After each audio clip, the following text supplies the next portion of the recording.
The beginning is the time when the foundation is laid for the future success or failure.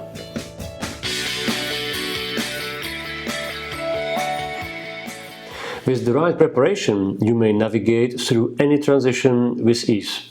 But if you rush towards the execution without properly assessing your odds, without setting up for your mission, you will face trouble.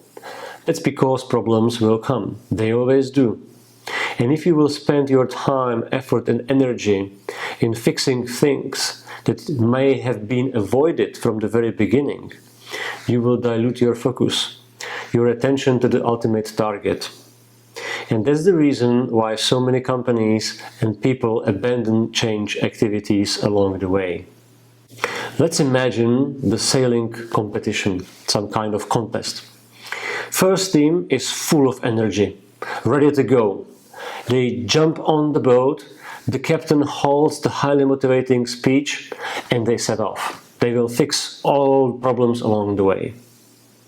The second team, however, spends more time in the harbor. They think about what is ahead of them, and they plan accordingly. They pack some extra ropes, patches, for the sails, and they agree on the functions, who's going to do what in the crew. So, no surprise which boat is going to perform better, which boat is actually going to reach the final destination. Because when the first storm comes, the first team will be in complete chaos. 3 people pulling on one rope, no material to fix, the broken, the ripped sails. The second team, however, will not be surprised. They planned for that already. They have everything at hand. So even during the storm, they will be able to keep their rudder pointing directly to the final destination. It's probably no surprise that the importance of the beginning was recognized also by the organization, where success and failure can have quite little consequences. The Army is the famous 6P rule. First narrated, I think, in the British Army, was quickly adopted in the special forces around the globe.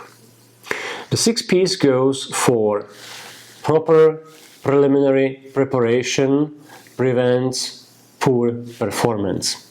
It's quite obvious in the sailing example or while planning some covert operation that the beginning is really important.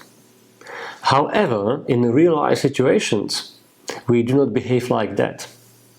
I think you can recall a lot of business projects, plans, your friends' change endeavors that were destined to fail because of the poor preparation at the very beginning. Now, you don't have to be one of these. For you, I wrote an ebook, Change Ahead, 6 checks before you start. The idea of this ebook is to give you 6 questions, 6 checks to do when you start any kind of change. Could be some personal challenge, could be business project. Whatever it is, better to ask these 6 questions and see what answers you get. And if some answers you don't like, rather address them at the very beginning. Today, I will take one of these questions, probably the most important one, and do a quick deep dive on that. The first question to ask is, what is your personal reason? When going to the change, you should always have a strong, good personal reason. Now, let's be clear. Your personal reason may not be the same thing as the reason for the change.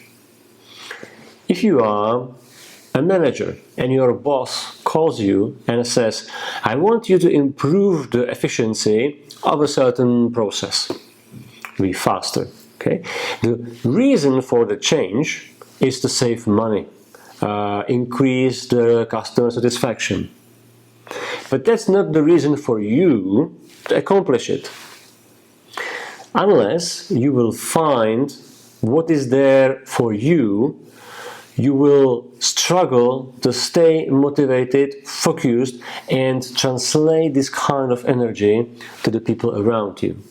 Now, before we go a little bit deeper on that, the change management approach may differ based on your role in the process. My clients usually fit into one of the scenarios or archetypes. The first one is individual. The change you want to do is your own. You decide what you want to do, and also you work alone on the execution of the change. The second archetype is the entrepreneur or business owner. Again, the change is defined by you, but on the execution, you may work alone or with the people in your business. The third archetype is the corporate manager. As a corporate manager, you receive typically the change tasks from your superiors, and you execute the change through the team of people who are your direct reports. The fourth archetype is the project manager. As a project manager, you are hired for a limited period of time to work on a specific activity, on a project. And you have some people to work with you on that. But this project team is not reporting to you directly. So these four archetypes differ on two dimensions. Who creates the task, the need for the change, and how you work on execution of the change in terms of if other people are or are not involved. So what are the specifics of these four scenarios when it comes to having strong personal reason? As an individual, you always need to make sure that the reason is really your own reason. Now, that may sound quite natural, right? It's your challenge. Actually, I found out that in many cases, the people work on a change that is kind of imposed on them by their friends, family, or by the society. The indication that the change reason is not yours is how you talk about that change. If you use the expression with should, that's the warning sign. I should exercise more. I should change my job. I should do this. I should do that. If you say should, it's not you. It's actually somebody else telling you what they think is gonna be right for you. Example. My father used to be a heavy smoker. Throughout my whole childhood, he was smoking many cigarettes a day, probably like, a one pack. And my mother tried always to persuade him to stop. And time to time, he said, okay, I will do it. I will quit. But he never did. He never succeeded. He stopped for 2 days, 3 days, but then returned to his old habit. That's because the reason to quit smoking was not his own. He was quite happy puffing on these cigarettes. Do you know when he finally quit smoking? When he got a stroke. And he ended in the hospital, and suddenly he felt big fear of dying. And then he quit smoking like this, from one day to another. That's the power and importance of a strong personal reason. Scenario number 2, entrepreneur. There the pitfall is quite similar to the scenario of the individual.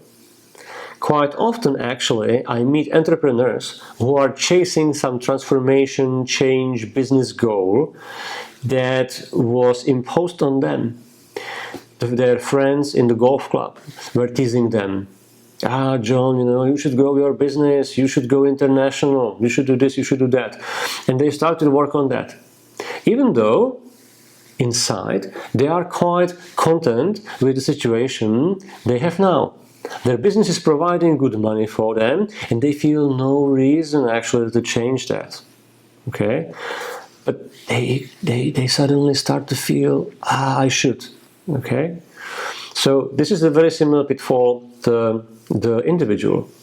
Now, if you are an entrepreneur, actually a business owner, and you have people in your organization, and you assign your change task to these people, delegate, always make sure that the people who are going to work on the challenge will have good personal reasons. That's the way how you will achieve that they stay motivated. And it's not always the money, by the way. Scenario number 3, corporate manager. Changes are actually tough for the corporate managers because they are getting pressure from both sides. From one side, they are getting the tasks from their superiors, and from the bottom are coming all the problems they need to resolve. So they need to make sure that in this environment they will stay highly focused, motivated, and that they will be able to project this kind of energy and confidence to the people around them, because they depend on the people around them to execute the change successfully. The personal reason could be the annual bonus, could be your salary. There's nothing wrong with the financial motivation, but could be also working on an activity that's going to improve your skill set, where you will be able to travel if you like to travel, working with people that you like, and so on. Just find what is the reason there for you, not for the project, for you. And when delegating to other people, ensure that they also have some good personal reason, at least they know the key people. Scenario number 4, the project manager. As a project manager, you are assigned a project, a task to work on. You are not creating that. So, creating for you the good personal reason is similar to the corporate manager. But the difference is that you work with people who are not directly reporting to you. So your challenge is to make sure that they will work on your activity. Now, this is beyond the scope of this quick deep dive. It's just like, to point out the difference that you will need to address. So these were the 4 use cases, the 4 scenarios. In all of them, you saw that it's important to really have your own personal reason, which may be different than the reason for the change, especially if the task to change something was given to you by somebody else. Want to know what are the other 5 checks that you should do before you start any kind of change? Check my ebook, read it, download it. Also, in the book you will find a printable template that you can use as a form to fill out and to see your score and how you stand in terms of preparedness. So good luck, sailors, and make your change work.